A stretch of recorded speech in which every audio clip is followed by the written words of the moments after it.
সেরা পর্যটন গ্রামের তকমা পেল রাজ্যের এই গ্রাম। জানেন বাংলার কোন গ্রামের কপালে জুটল এই স্বীকৃতি, আর কি বা রয়েছে সেখানে?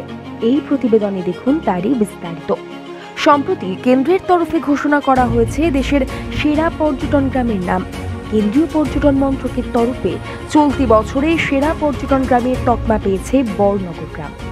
নবাবের জেলা মুর্শিদাবাদে অবস্থিত এই ছোট্ট গ্রামটি কেন্দ্রীয় পর্যটন মন্ত্রকের উদ্যোগে আয়োজিত কৃষি পর্যটন প্রতিযোগিতায় যা সেরার শিরোপা অর্জন করেছে।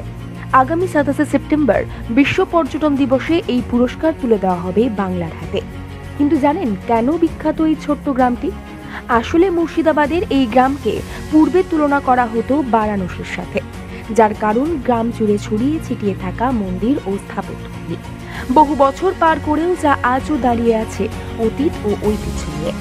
এই গ্রামের বুকে রয়েছে রানী ভবানীর প্যালেস এবং চার বাংলা মন্দির, যা এই গ্রামটির মূল আকর্ষণ। এই দুয়ের টানে সারা বছর ছুটে আসেন দেশ বিদেশের বহু পর্যটক। তবে শুধু এই দুটিই নয়, বড়নগর গ্রামে রয়েছে আরও একাধিক নজরকাড়া দেবতার মন্দির, যে সকল মন্দিরের গায়ে বর্ণিত হয়েছে হিন্দু পুরাণের নানা ঘটনা প্রবাহ। জানা যায় অষ্টাদশ শতক নাগাদ রানী ভবানী এই সকল মন্দিরগুলি নির্মাণ করান, ইতিহাসের সাক্ষী স্বরূপ যা আজও দাঁড়িয়ে আছে গ্রামের মাটিতে। জেলা তথা রাজ্যের শিল্প মানচিত্রেও জায়গা করে নিয়েছে এই ছোট্ট গ্রামটি। এখানকার অনেক বাসিন্দা যুক্ত তাঁত শিল্পের সঙ্গে। তাদের তৈরি বালুচরি, জামদানি, টাঙ্গাইল, পাড়িদায় অন্যত্র।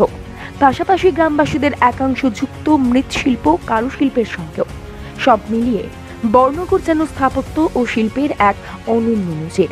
চাইলে বাংলার এই গ্রাম থেকে ঘুরে আসতে পারেন আপনিও।